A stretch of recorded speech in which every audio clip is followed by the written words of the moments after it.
One fans, this is the Formula One News Hour, and I'm your host, Jonathan Steele. And today, it's time for the Canadian Grand Prix. The weather here in Austin, Texas is beautiful. The weather in Montreal is terrible. But hey, we're going to have a car race anyway. So, what's been going on since we last talked? Well, little bits of news. Adrian Newey's in the news again. Max Verstappen and his girlfriend's in the news. Ferrari's in the news. Of course, you can't tell today whether it's news or whether it's made up stuff by, the media. You just can't tell. But one thing is for sure. I believe that Formula One's got some little nudgings going on. The Red Bull team was running away with this year's championships again. And all of a sudden, we're told that McLaren and Ferrari and even now, Mercedes are catching up. Did you see the qualifying times for this year's Canadian Grand Prix? It was essentially a dead heat between Verstappen and George Russell. 0.0001. That's right, 1,000th of a second difference. What do you suppose happened in the last, 2 to 3 races? Did Mercedes make some great improvements? I don't think so. Look where Lewis Hamilton's hanging out. Did George Russell have a great drive? Oh, sure. But maybe, just maybe, because TV ratings have been going down. Maybe, just maybe, Formula One went to Red Bull and said, hey, can you make this a little more interesting? Remember at the Monaco Grand Prix a couple of weeks ago, I said that if Max Verstappen wants to go down in history as one of the greatest racing drivers of all time, then he would have to come from the 6th position and win that race. Because the great drivers before him have done that. Jim Clark, Juan Fangio, Sir Jackie Stewart even mentioned Ayrton Senna in those words. The words of the greatest of all time. Senna won that race 6 times. Do you think he started on pole 6 times? So the scales of who's the greatest are still out on Max Verstappen. But for me, he had an opportunity to prove that he's one of the greatest Formula One drivers of all time, and he failed to do it. There was a point at the end of that race where he made up 20 seconds on George Russell because of pit stops. And you're telling me, as soon as he caught George Russell, he stayed a second and a half behind him. You telling me that he couldn't have kept up that pace and gone on? Strange things going on in Formula One, folks. Strange things going on in Formula One. But let's start by thanking our sponsors. Let's start with the folks of Moms for Liberty. You're my favorite one because Moms for Liberty is out there doing things for you. Their whole existence is out there to encourage you to get involved with your kids' education. Okay? Get involved in the school boards. We got to get these schools back to teaching math and English and science and the things that'll help them once they graduate high school and go on to whatever life they're going to have, whether it be in a trade, being a plumber, a mechanic, electrician, or whether or not they're going to go into college. They're still going to need the basics. Telling them that they're a girl when they're a boy or a boy when they're a girl is not going to do absolutely nothing for them when they get out of school. So please, go to momsforliberty.org. Momsforliberty.org. They've got over 300 chapters out there now. Join one of the chapters or create one yourself. Of course, the guys at Give, Send, Go. You can't always help what happens to you in life, but you can help decide how to get yourself back on your feet. And one of those steps is to go to Give, Send, Go. Get yourself a crowdfunding going. Maybe it's not just for you. Maybe it's for a family member. Maybe it's for a friend. Had a bad car accident, just down on their luck, lost their job, need to get some money, pay the bills until they get their next job. Whatever it is, please go to givesendgo.com. That is givesendgo.com. And of course, Thenology, small data center in Austin, Texas, providing all things technology. That's right, all things technology. That's private cloud, public cloud, co-location, disaster recovery, managed services. Small little company in Austin, Texas, providing the entire technology stack. Please go to Thenology.com. That is Thenology.com. And of course, our day and beginnings would not be complete without our public service message of the Race Against Dementia, Sir Jackie Stewart's organization, to help wipe out dementia from the face of the earth. It's going to be a long and expensive battle, and so Jackie needs your help. Please go to raceagainstdementia.com and make a donation. raceagainstdementia.com and make a donation. So back to the Formula One. So let's take a little bit of newsy things first. Adrian Newey, there's rumors out there he's been offered $150 million to go to Ferrari for 3 years. You don't think he's making that at Red Bull right now? Of course he is, maybe more. So you're not going to lure Adrian Newey away from Red Bull with money. Adrian Newey wants to build hypercars, big sports cars with his name on it. Of course, they'll have Red Bull Technologies on the name because that's essentially who he works for. He doesn't really work for Red Bull Racing. He works for Red Bull Technologies. At least that's according to the last chapter in his book, How to Build a Race Car, which, by the way, folks, go out, get your copy. It's a really, really interesting book. So I don't know. I could see Adrian Newey leaving Red Bull and going and staying on and designing these hypercars, these high performance sports cars that he wants to do. I don't see Adrian Newey leaving Red Bull to go to Ferrari or go to Mercedes or go to another Formula One team. I think that chapter in his life is probably over.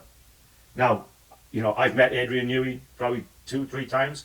I've even got a picture with him. I don't know him that well, but he's close to my age. And I'm thinking now as a guy I'm in my early 70s. But so I'm thinking, if I had achieved everything, what would I want to do? I'd want to do something I haven't achieved. Oh, wait a minute, what could that be for Adrian Newey? Yes, maybe build a couple of super hypercars. So that's my piece on Adrian Newey.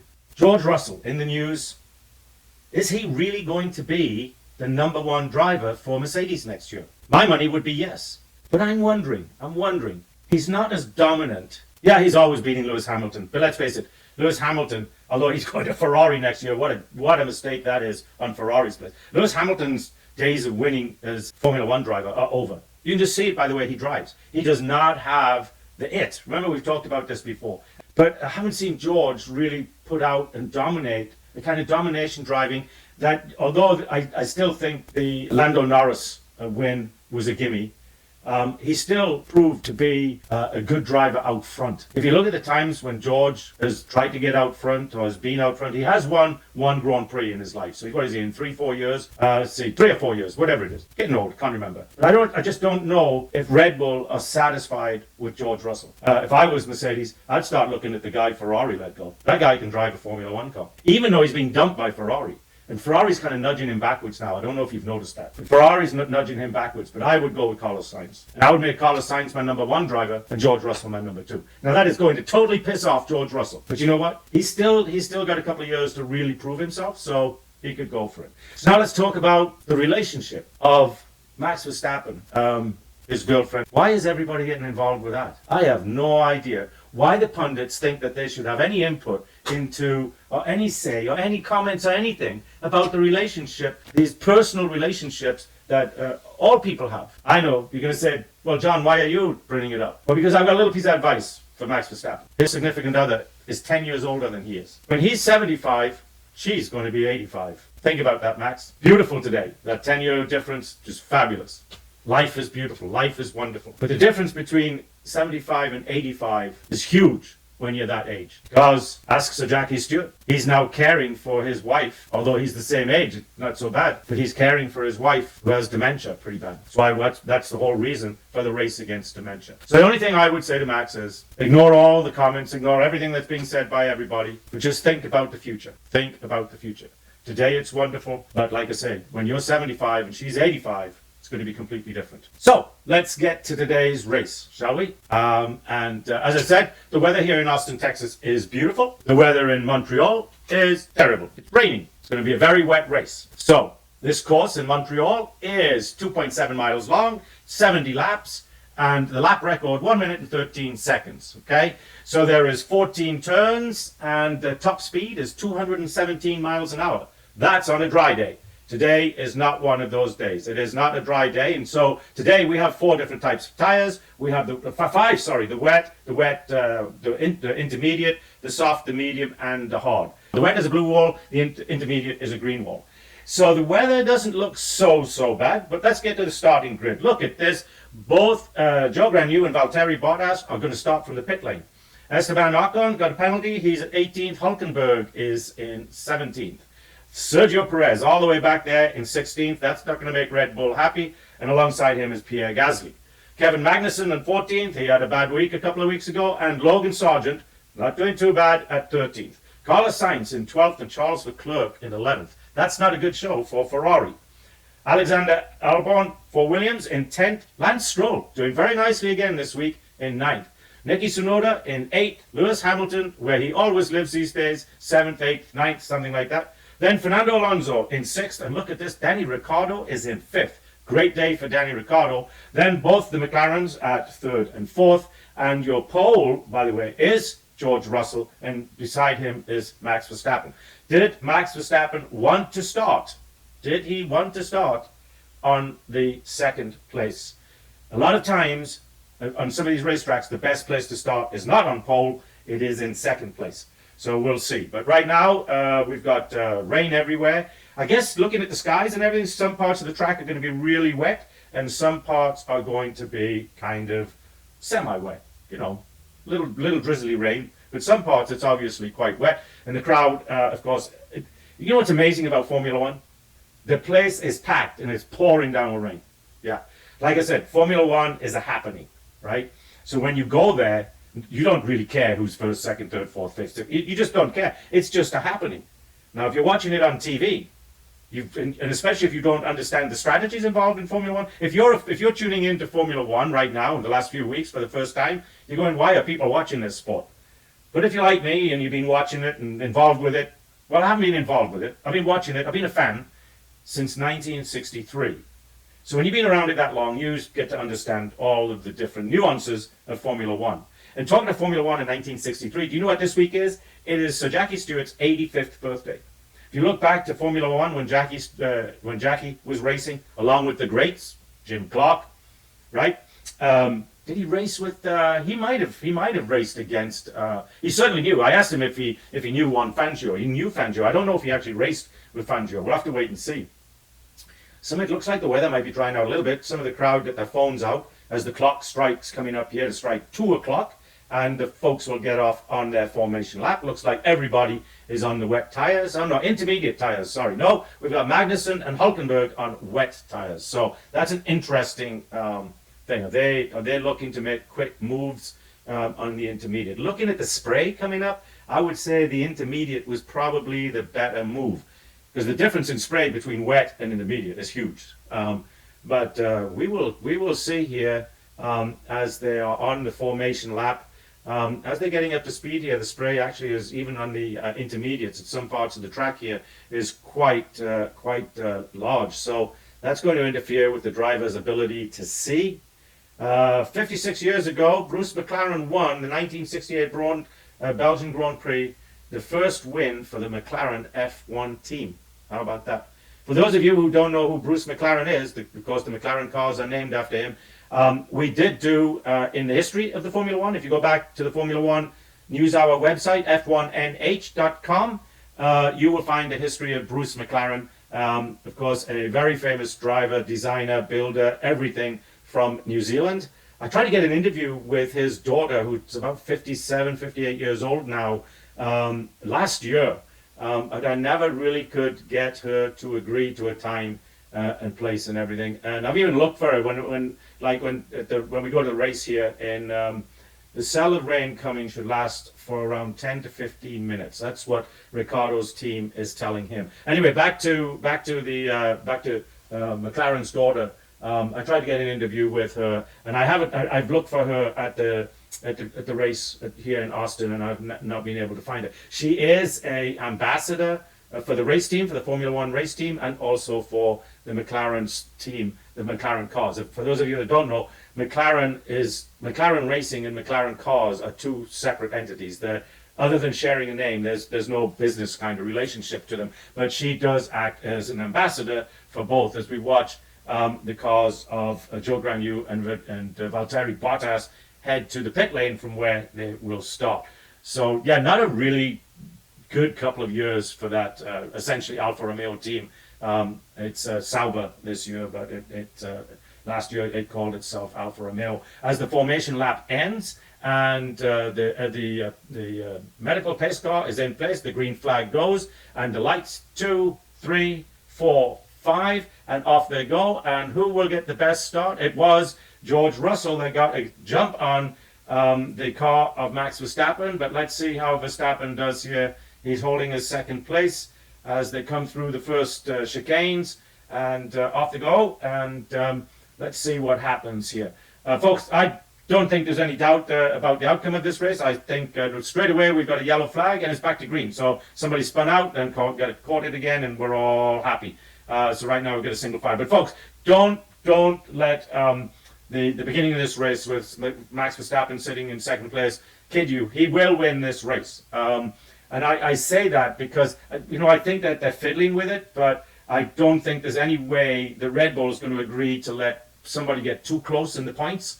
And so if Verstappen was not to win this race, let's say George Russell wins it. He's 5-6 places back. But guys like Lando Norris and Charles Leclerc, who won a race now this year, are not. And right now they're sitting. Lando Norris is in third, and Charles Leclerc, see him come out. He's probably in sixth or seventh right now. He's made whoops, and Carlos Sainz decided to try and drive his car sideways. So Leclerc is up to 10th. So I say up to 10th. I think he actually started. He probably started in 10th. So as we watch a Haas car, who is on the wets, by the way, and we see a Ferrari car going to have to give those positions back. I think that's Leclerc, who left the track because he couldn't get his car to slow down in time for that corner. So there is a bit of a gap between George Russell and Max Verstappen, and that is about 1.5 seconds. But it's very early. They're all learning how to drive in the wet. Now, if this rain quits here in the next 10 to 15 minutes, they're all going to have to. The track will dry out because these cars are literally throwing the water up into the air, and it's going away, and the track will get a dry piece, where the line is, the driving line of the cars is.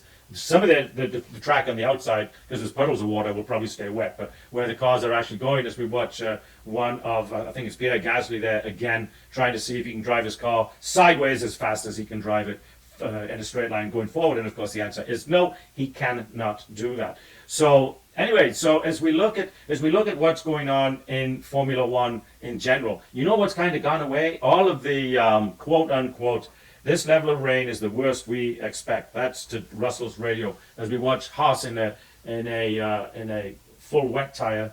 Kevin Magnussen trying to get past. Let's see, Magnussen.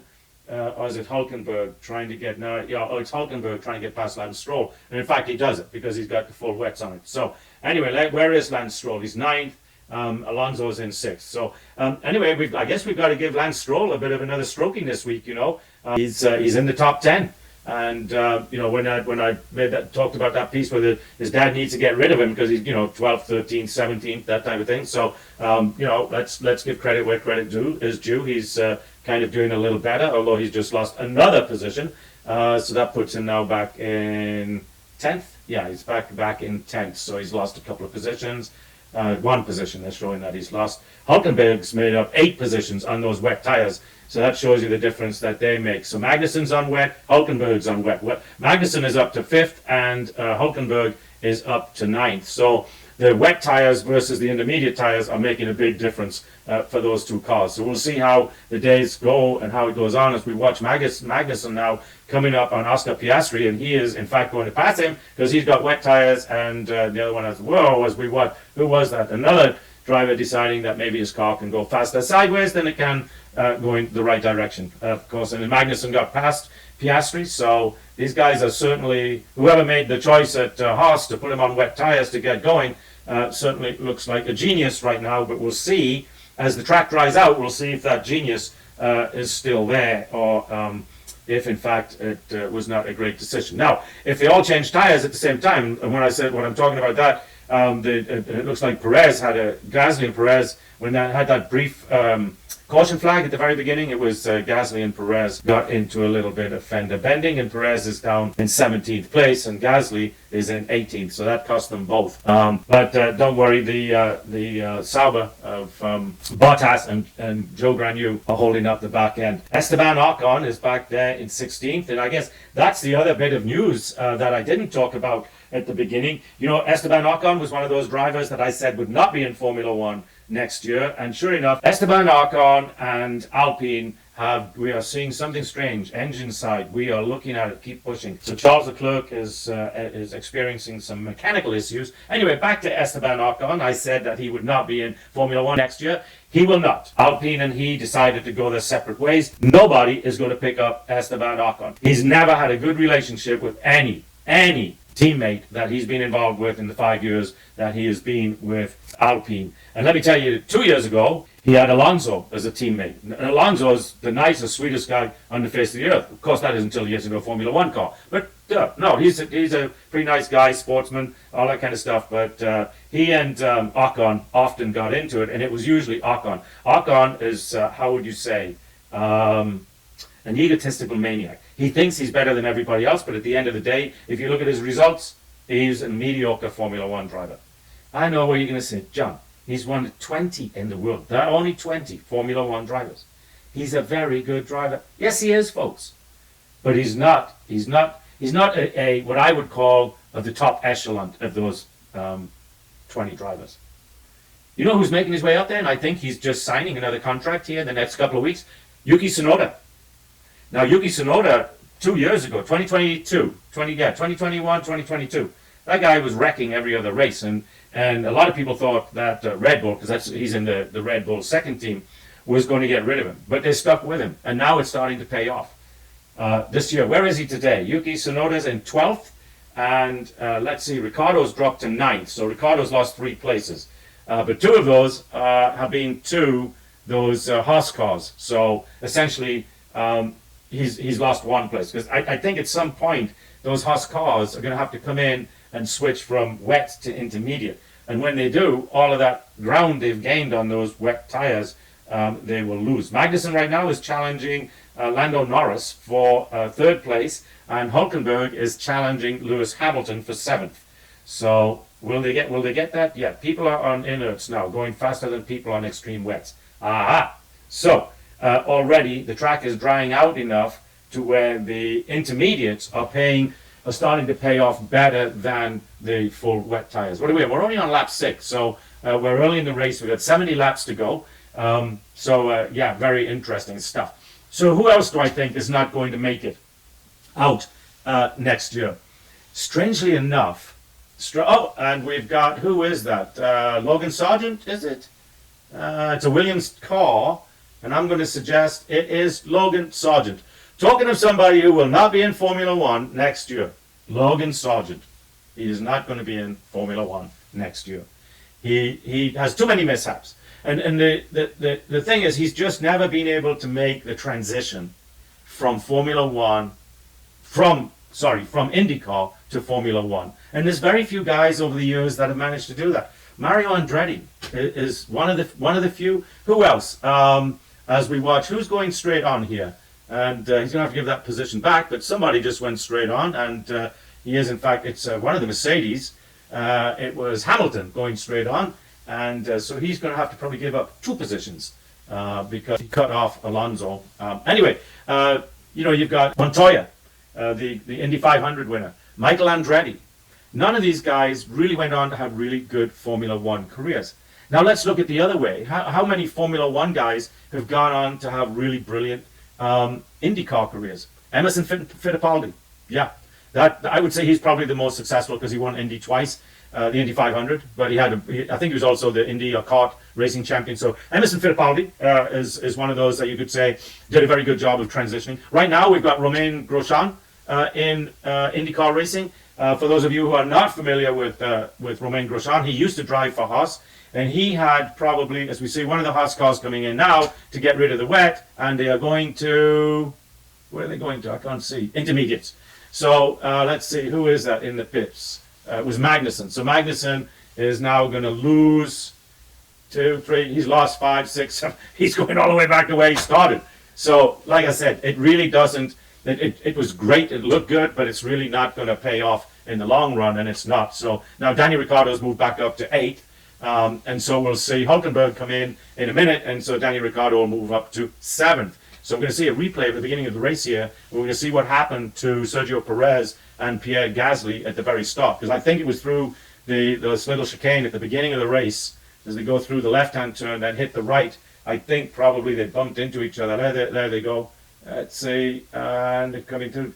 Perez has got the inside. I can't see what happened to him there. So yeah. We're watching a replay. We're going to see, we get another angle of it here.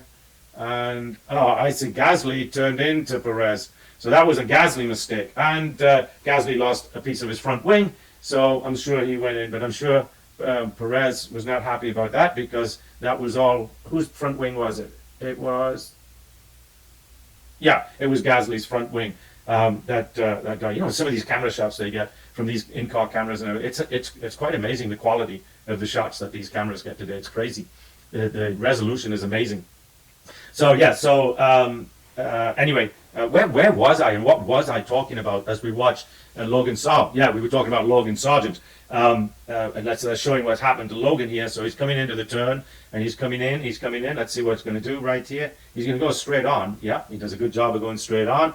And he just manages to pull up before he hits the safety barrier. So no harm done, other than he's now dead last. Yeah, and he's 10 seconds behind the second dead last, Joe Granu. So yeah, so that wasn't very good. So yeah, as they make the transition. Oh yeah, I was telling you about Romain Grosjean. Romain Grosjean, for those of you who are not familiar who he is, go look up the nasty crash where his car literally goes through the barriers, splits into, bursts into flames, and literally they've got beautiful shots of him coming out of his car with flames going everywhere, and it was impossible to overtake with this issue, to be honest. I know. Okay, so Charles has got an issue. Now they just put Verstappen up as the fastest lap, and now they've shown it as Lando Norris. So I don't know who's right, the guy that's got the little ticker on the side of the screen or the main splash across the screen. So yeah, so it looks like the rain is actually stopping here in the beautiful town city of Montreal. Guys, if you've not been to Montreal, put that on your bucket list. It is a great place to go visit. It's beautiful restaurants, great touristy things to do, beautiful downtown. I mean, it's just it's one of those cultural cities that everybody wants to go to. So the only problem with Montreal is it's full of French Canadians. Just kidding, French Canadians. I've spent a few days, maybe a week, couple of weeks in Montreal, and really mostly, well, all on business actually. Except when I first got to this continent, when I first came to the United States. I did not intend to come and live in the United States. I was actually on my way back to Australia, but I flew to Montreal and then hitchhiked across the country. And the rest is history. I ended up living here. But they are now showing Verstappen with the fastest lap. So as we now get in here, Mr. Verstappen is now closing the gap on George Russell. He's gone from about 2.3 seconds. He's now down to just under a second. So I think in the next 2 laps, I was going to take a break here because, folks, if you haven't seen the new production techniques from Kira Bowling, who is doing all of the wonderful video and production work for us now. Check it out. Also check us out on Instagram. She's putting clips out there on Instagram, and they're doing really, really well. But so in order to try and make her life easier, I'm breaking there because it's the Formula One news hour, and of course every race goes more than an hour, so we have to take little breaks and chop it up a bit. Because me talking for an hour and a half, you'll just find boring. Well, I know you won't, but you could find boring anyway. But anyway, so we're going to wait here just a bit. Well, now George Russell's opened back up to 1.4 seconds. So what is going on? The rain has definitely stopped. The track is drying out. There's nowhere near as much spray coming up. So we'll probably be going to from the intermediates to the dry here in a little bit. We can actually see sunshine, and you can actually see now the dry line of the cars. So it's still going to make overtaking hard, right? Because they can't get out of that line. Verstappen's coming on the radio, but they're not telling me what he says. And Norris has just now taken over the fastest lap again, although he's dropped 7 seconds behind Verstappen. Do you see a pattern here that's going on? Verstappen is now starting to build the times, those kind of times. The only guy, and now he's back up to right at 3/4 of a second behind George Russell. So he's feeling it out here. He's trying to decide exactly when he's going to take the lead in this race. But we're starting to see the gap that we saw, at the first 2, 3, 4 races, where Verstappen can open up such a large lead. And the only thing that's holding him up right now is this guy that's right in front of him. Literally, less than half a second. Well, they're saying 9/10 of a second now. But I mean, he's all over George Russell. The problem is that trying to pass, you get out of this dry line, and you're going to tend to lose it. So he's got to wait, I think, for the track to dry out a little more, and then he's going to make that move. So in the meantime, we're going to take a short break, and we will be back. So we are on lap 17 of 70, and little goings on right here.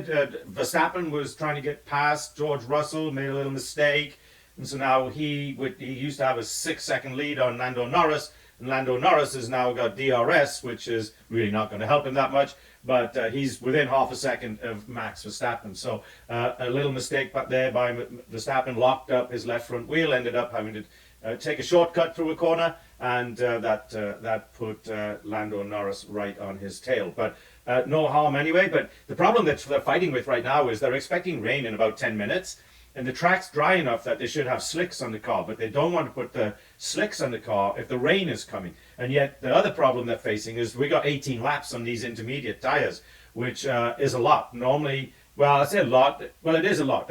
Now they're worried about can they make it through the next rain storm without having to come in and pit and change tires and do all that other kind of stuff. But right now they wouldn't want to go from the intermediates to the slicks and then all of a sudden have to go back in and get the slicks for the intermediates. So it's going to be interesting to see what the weather is going to dictate them to do here. Verstappen now is closing that gap again on George Russell. George Russell's tires is probably worse than anybody else, and it's really interesting to see. I said they had DRS enabled. I was wrong. They've just now enabled DRS. They generally, if they're running on wet roads, on wet tracks, they do not enable DRS. So it is now enabled. So it's going to be interesting. Will Lando Norris try and use that to get past Max Verstappen? Max Verstappen will have DRS on George Russell here again in about another lap. So what are we saying? The rain's going to be here in 9 minutes is what they're estimating now. So going to be interesting things that's going to go on here. So the other problem that they're facing when trying to overtake each other is as these intermediate tires on the dry pavements, they get really hot. They get too hot. So they try and pick places on the track where they can get some water into those tires and cool them down a bit. What happens to these tires if they get too hot? They start cracking. They literally start peeling apart. So it's important for them to try and keep those temperatures on those tires down. You know, typically it's especially with the slicks, they're always trying to keep the tires hot. In this case, they are actually trying to keep the temperatures down. And Verstappen now has closed the gap on George Russell.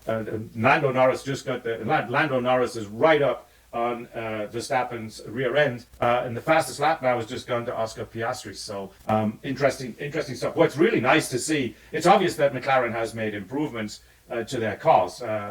Because they're consistently, those two guys are consistently in the top 5, right? But I just don't think they've made the kind of improvements that as we watch Lando Norris now trying to get his tires cooled down in the wet. It looks like he's trying to, times trying to pass Verstappen. He's not trying to pass him.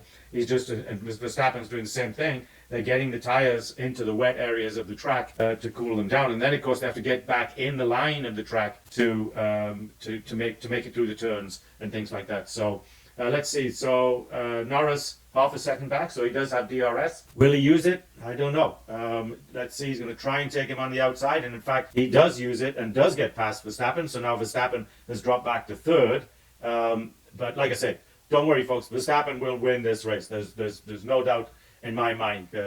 This is making for interesting racing. I wonder who would want interesting racing. I know, the fans.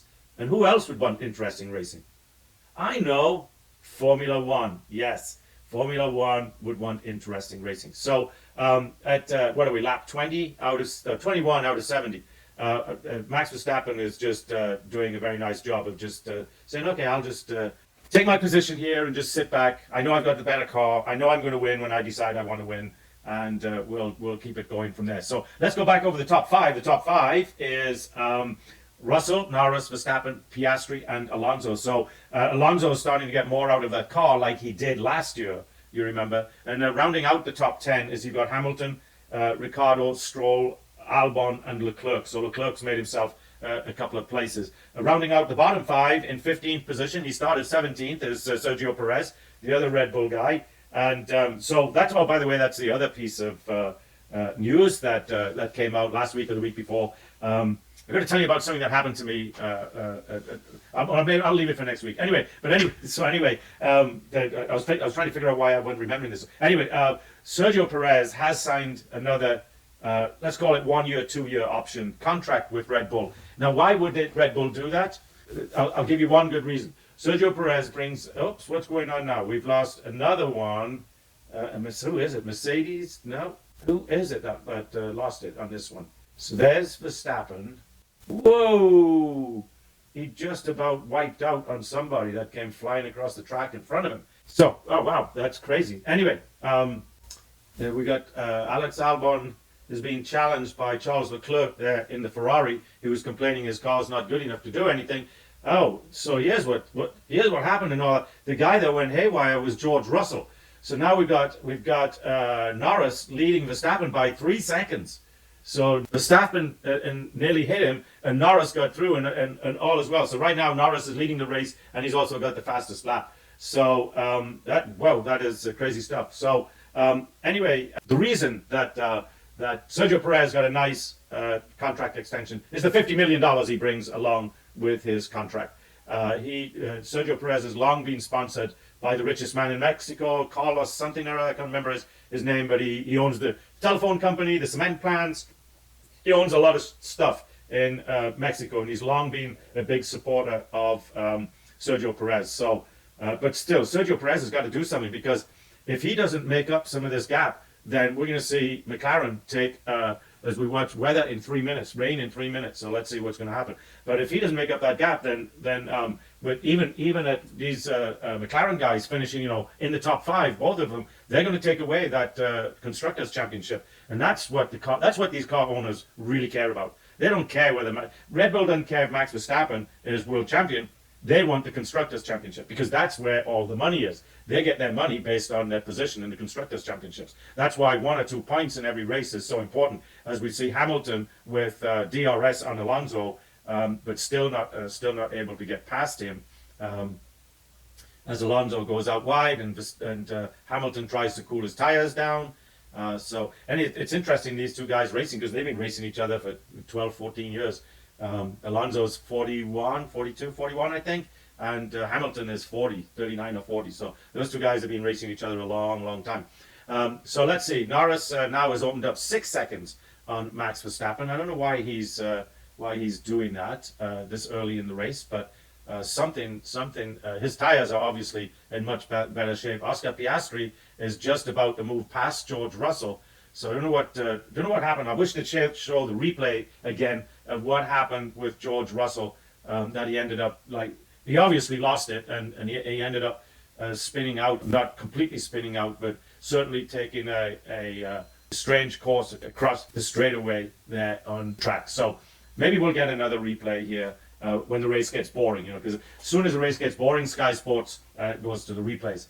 So Hamilton still trying to get past. As we look back in the bottom 5, again, we've got Gasly, Perez, Bottas, Hulkenberg, Joe Granu, and yes, you guessed it, Logan Sargent. And who do we have here? Oh no. Logan Sargent has spun out again, and this time he's stopped.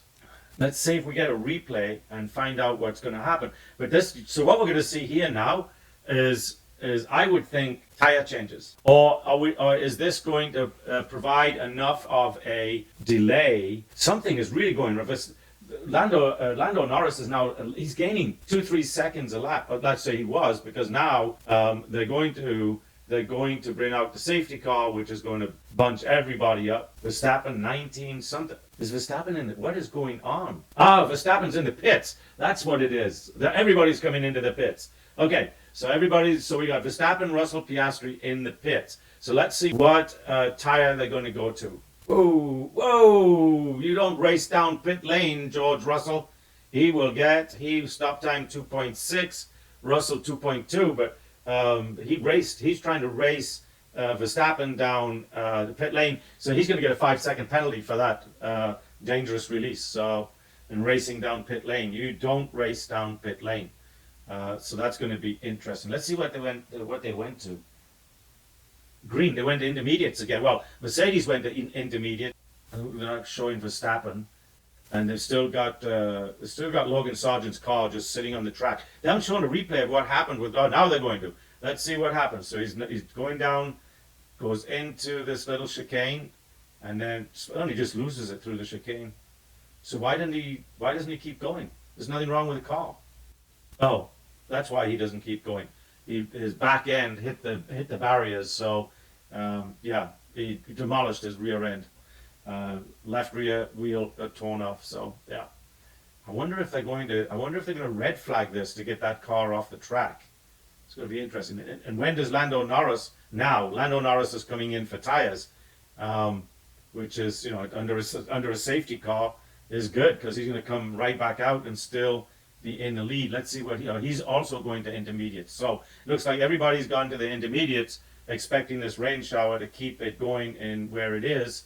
And That's Verstappen and Norris is going to come back out in third place. Yeah, third. Well, his teammate let him have third place. So Verstappen is in the lead, and Russell is right behind him. Then Norris and Piastri. So that's an interesting turn of events right there. So a little bit of bad strategy there on the Lando Norris team. They should have probably brought him in straight away. And what's going on here? They're not in a great hurry to get this car out. Who is it? Ricardo. What that was 9.3. Why did they have such a long pit stop for Ricardo? 9.3 seconds. Weird. Just weird. Anyway, so folks, we've got a safety car out. I think we're going to have a safety car for at least another 10 or 15 minutes because they're going to have to get a crane down there to pick that car up and move it off the track. So we'll take this opportunity to take a small break. So we are now exactly halfway through this race. It has been raining again, and so lots of spray coming up. Since the pit stops, when we had the safety car from Logan Sargent, nothing much has changed. Other than poor Lando Norris went from leading the race to coming out in third place. But right now we've got Verstappen, Russell, Norris, Piastri, and Hamilton. Hamilton managed to get ahead of Alonso in that pit stop. So, and right now we're showing Alonso right at 5 seconds behind Hamilton. So Hamilton might end up finishing the race in that position. Piastri's got DRS on his teammate because DRS is not enabled right now because the track is just way too wet. It's soaking wet. Everybody is on the intermediates. We had everybody pit and get new intermediates during the safety car, with the exception of Yuki Tsunoda, Alex Albon, and there was one other. I can't remember who it was, but there was three of them that decided just to stay on the intermediates that they had, and of course that got Yuki Tsunoda up into 7th place, so he's all happy. If you remember before, Danny Ricciardo, I said, what's taking Danny Ricciardo so long? He was serving a 5-second penalty because right at the start of the race, his front wheels, before the lights, all 5 lights came on, he rolled forward over the little white line that's there, so that cost him 5 seconds, and now has put him down out of the points in 11th position. But I believe he's going to be okay. He's got Esteban Ocon ahead of him, and he's only 1.5 seconds behind. So Alex Albon's up in 9th, so the Williams, the way it's looking, might score some points today. Lance Stroll has found himself. He was the other one that didn't pit. That's why he's up there. Lance Stroll did not pit for tires as well. So right now he's in 8th. Now if they have to pit out of order, then those 3 guys are going to drop all the way back to the bottom. Leclerc, who has been having problems with his engine, got his engine fixed, but they made a horrible blunder. When they were in the pits, they decided to go with the slick, hoping that the rain shower would be very brief and the track would dry out, which it didn't. So they put him back out for a couple of laps on the slick. And slicks on the wet road, guys, that's like trying to drive on ice and any kind of tire. Except, of course, tires that are designed to drive on ice. So anyway, he had to go back in the pits, change him out again. So now he is 1 minute and 8 seconds back of the leader, which is very nearly a lap. He's close to being lapped. In fact, Max Verstappen, who is leading, can probably see that car ahead of him. So right now, though, we've got a pretty crunched up field because of the tires. There's nobody really managing to get any real advantage on anybody else. So if we look at from the first, we won't include Leclerc, who's way back, but between first and say and 18th, we've got, let's see, 2, 3, 4, 5, 12, 14, 15, 17, 18, 19. We've probably only got 28, 29 seconds, which really is quite remarkable as we watch Sergio Perez trying to hold off. Nico Hülkenberg has driven a pretty good race. Both Hülkenberg and Magnussen started on the wets, which got them all the way up into the top of the top, within the top 5. Of course, it only lasted about 8 to 10 laps, and they had to come in and take them off, which then put them all the way back down. Right now, they're in 16th and 17th, and I don't see them climbing out of that gutter, especially with these intermediates. There's no As I mentioned, there's no DRS, so there's not a lot of stuff going on. Incidentally, talking of DRS, in 2026, DRS will go away, and they're going to do something with the aerodynamics of the wings and some sensors that are on the track, around the tracks, and they'll be able to use that for passing versus DRS, which is kind of interesting, the use of technology to help the drivers pass. And I'm sure what Formula One is doing here is, certainly the sport's gained a lot of attention here in the last 4 to 5 years, and probably, especially here in the United States, where, let's face it, it's the largest TV market in the world. Then they want to keep these races interesting for the TV market. And like I said, they're not worried about getting people to the racetracks anymore, especially even over here in the United States. A lot of people don't realize that before the Formula One went and built their track in Austin, Texas, the Coda track. The Formula One race was held up on the Indianapolis 500 track on the infield. They built a Formula One track, and they couldn't get the people to go there. So now they've just enabled DRS, so that means rain has stopped, and it has stopped. As I watch, the spray has got to be a lot less. We're starting to see the dry lines coming in. It's going to be turns 1 and 2 again, still very wet. Everywhere else is drying. Yes, George, everybody can see that. So, and the rain has completely stopped for the day. As we watch, who is that going sideways around the corner? That's one of the Haas cars. Wanted to test out his ability to drive the car sideways. Did a pretty nice job of it. It's going to be interesting for the rest of the race now. We're on lap 40 of lap 70. Now, who else is not going to have a drive in a Formula One car at the end of this year? Remember, I said that, in my opinion, there will be 5 to 8 drivers that are driving this year that would not be driving in 2025. So we already know 2 of them that won't be, right? Because one's agreed not to sign another contract, and one, although he's not agreed to not sign another contract, every race, I don't know when the last time he really finished a race without incident. I think he's finished a couple of races, but Logan Sargent is not going to be around. You know who else I don't think is going to be around next year? Joe Granu. He's another guy that has never really shown any potential. He grew up in the UK, but Joe Granu is not showing anything that any team really wants to know anything about, right? And the guy that I think, strange enough, is on the bubble. He's only 37 years old, but unless Red Bull just want to keep him in that second team car, because, the whole reason that they brought him back and moved De Vries, remember Nick De Vries last year, midway, about this time in the season actually, they moved Nick out, and he's gone on to actually a pretty successful sports car racing career, folks. So although he's out of Formula One, he is still doing his passion, driving race cars.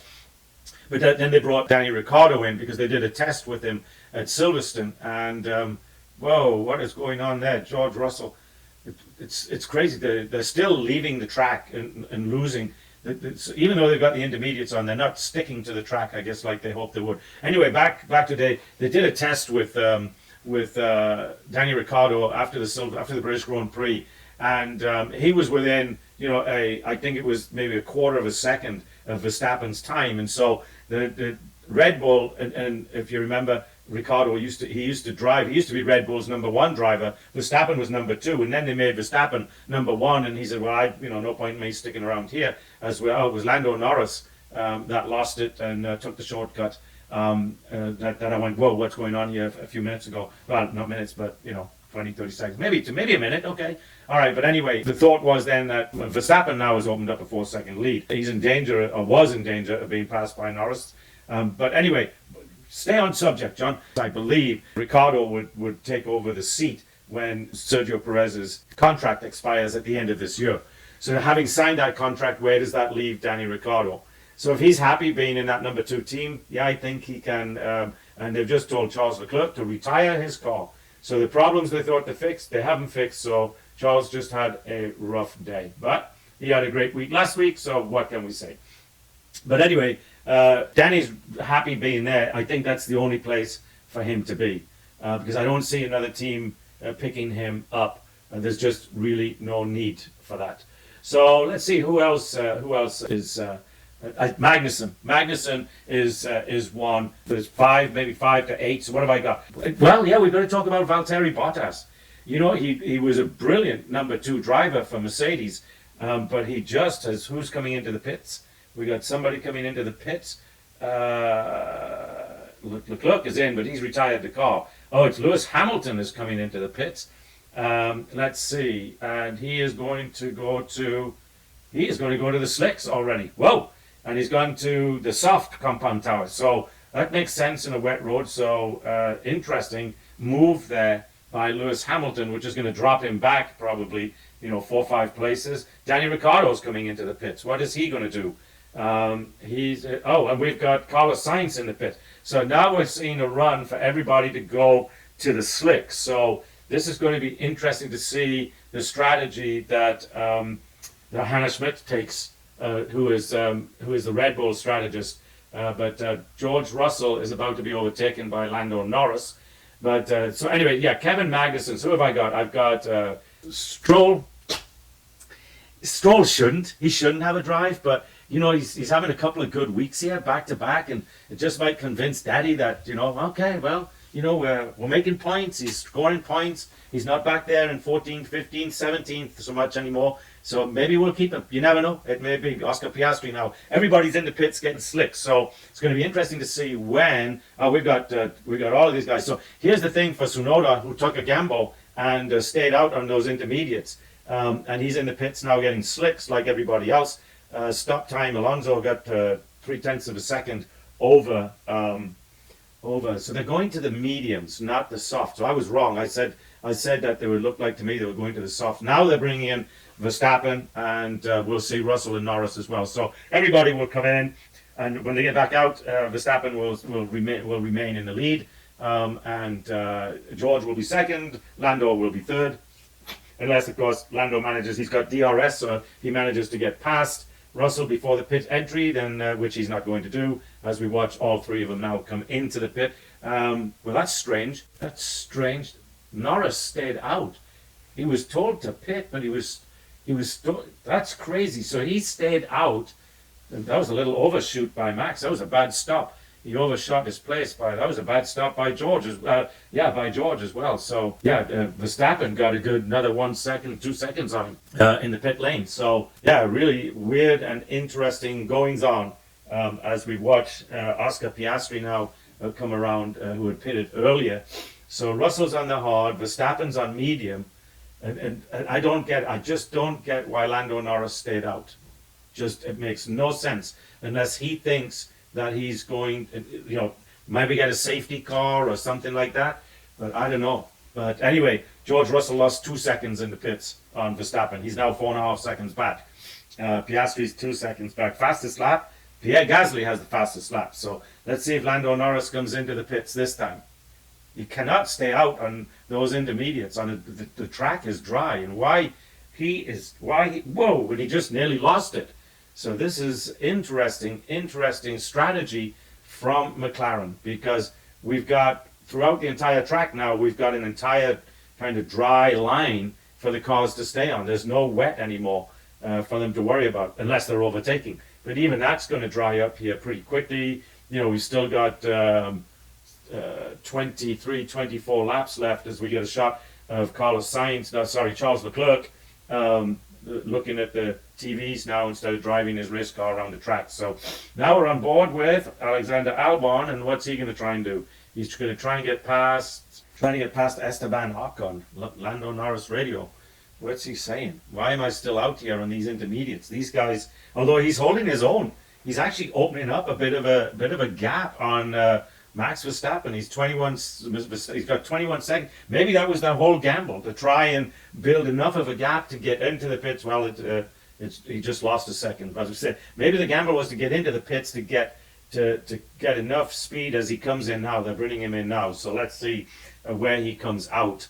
Hopefully 22, 23 seconds is usually the time in the pit. So let's see what kind of a stop he gets. Well, it's a nice clean stop. So average time lost in the pits, 18 seconds. So let's see where he comes out. As we watch Max Verstappen go by, come through. Is Verstappen going to take... Oh, he's come out ahead of Verstappen. But no, he's not. Verstappen's going to take it away. Whoa! He tried accelerating too hard on the wet part of the track and just lost himself 2 seconds on that little wiggly. And so a good gamble. He came out in second. but that's not what he wanted. He wanted to come out in first place. So, and if he'd had a dry track to accelerate on, it might have been a really decent battle. But as it is now, he's fallen way behind Verstappen, which is 4 seconds. So we got about 22, 23 laps, and to help out our wonderful production guru Kira, we're going to take another brief interruption. Okay, we are on lap 53 of 70, and George Russell, who had managed to get himself up into second place, did what George Russell kind of does when he's kind of pushing things a little bit, and he lost it, and he's now back in third place. So not good news. Oh, well, what is going on? The Ferrari of Carlos, and we're seeing Alex Albon having issues. What is going on here? Well, and Sergio Perez lost it.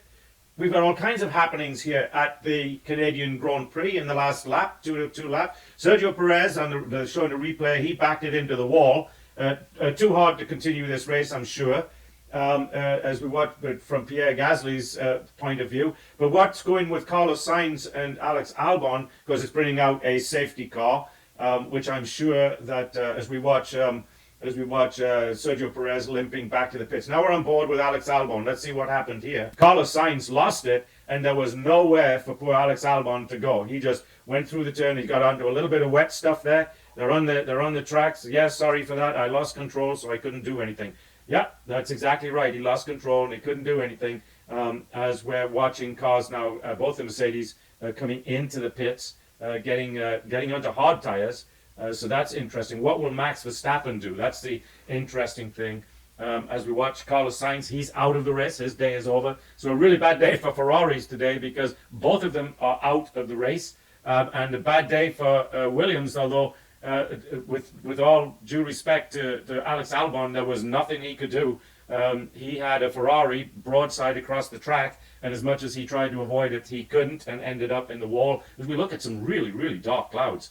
And they're saying there's no more rain for this race, but really it looks like there could be more rain on the horizon now, as we've got literally just 15 laps left in this race. It's going to be interesting to see whether Hannah Schmidt just leaves Verstappen out there on those tires. He's only got 9 laps on the medium, so I wouldn't bring him in.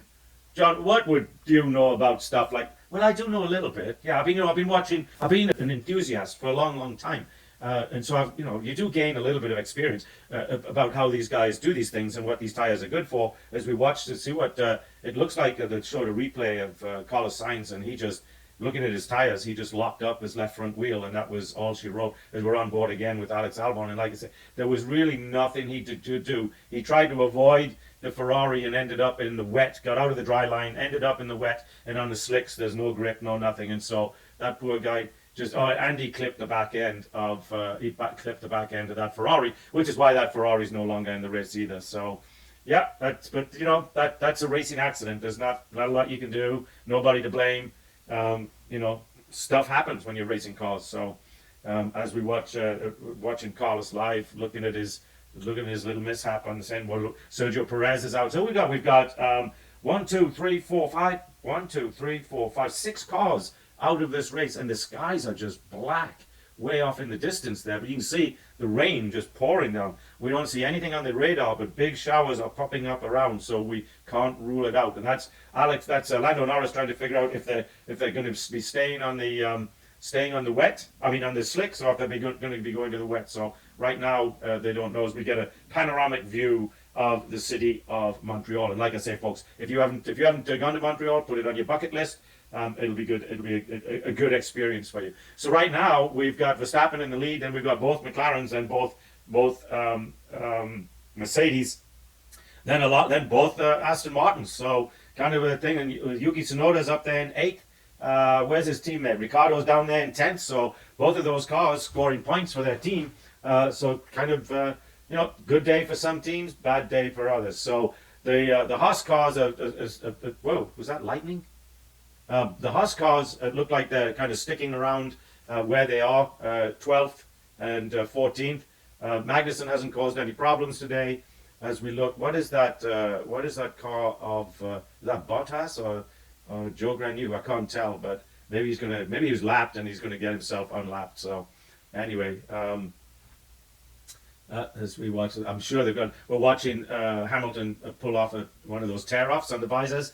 They've got these little tear offs. They tear them off and they throw them back over the shoulder, because they got to make sure that they throw them far enough out that they don't get sucked into the intake on the car. That was a common problem a few years ago.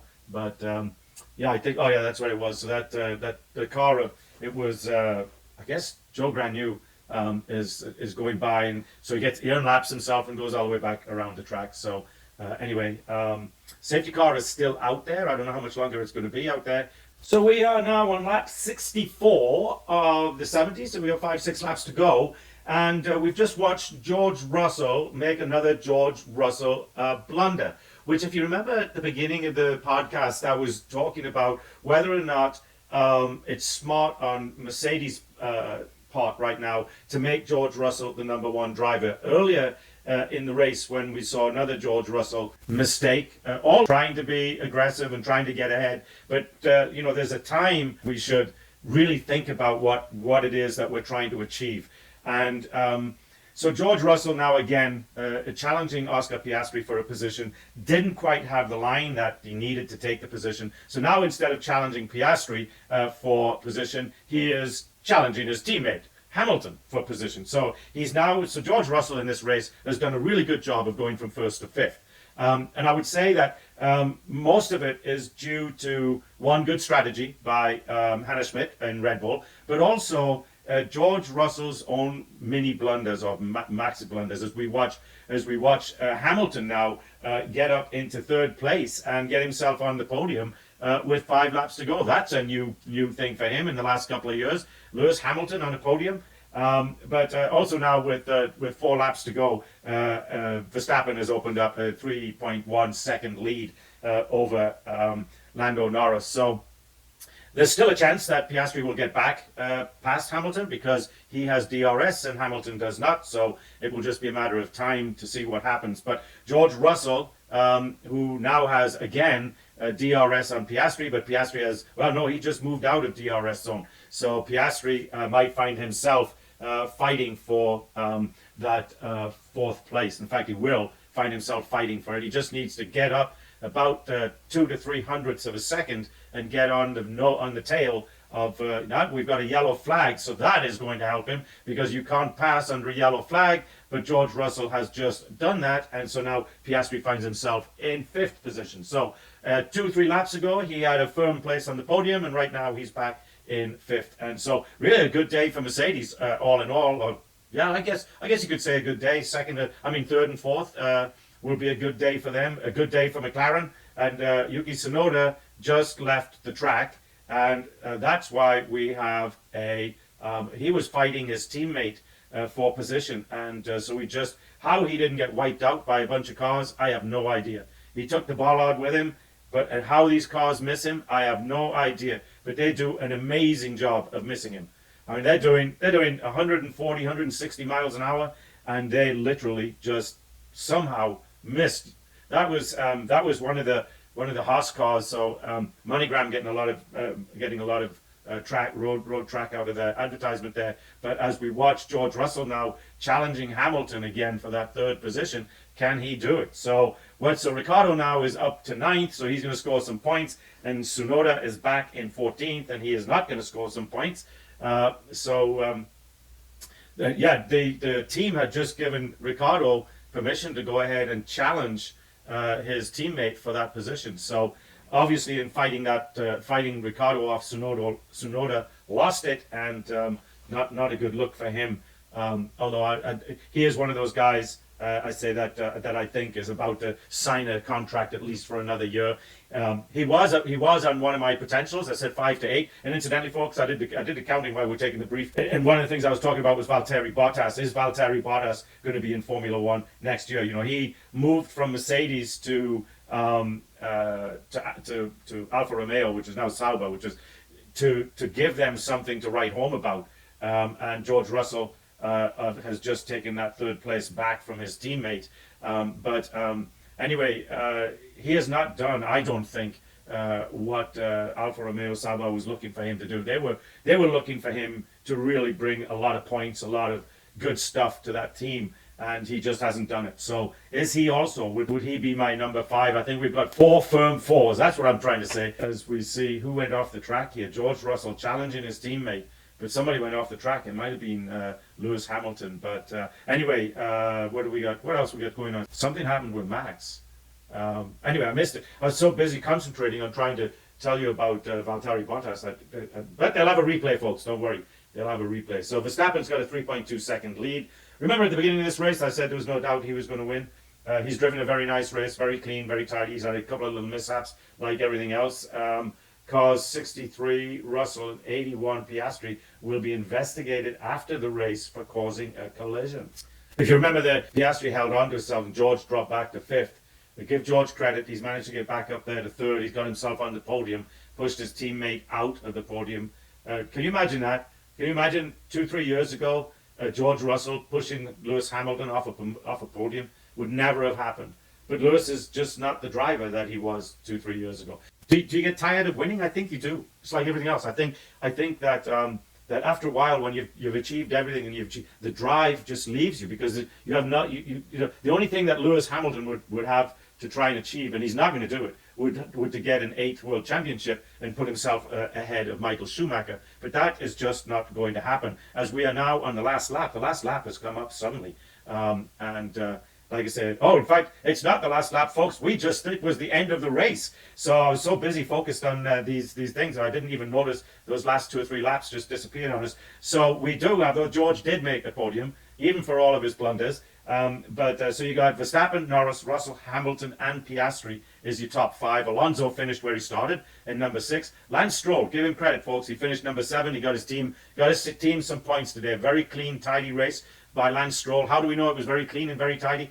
He wasn't in the news today. That's a really good thing for Lance Stroll. He's not in the news. He finished 7th and he wasn't in the news. Ricciardo got himself up to 8th. Gasly got himself up to 9th. And Esteban Ocon, the guy who will not be in Formula 1 next year, managed to get the Alpine some points as well. So Alpine 9th and 10th today. So they've got to be happy, very happy. McLaren's got to be very happy. Mercedes has got to be very happy.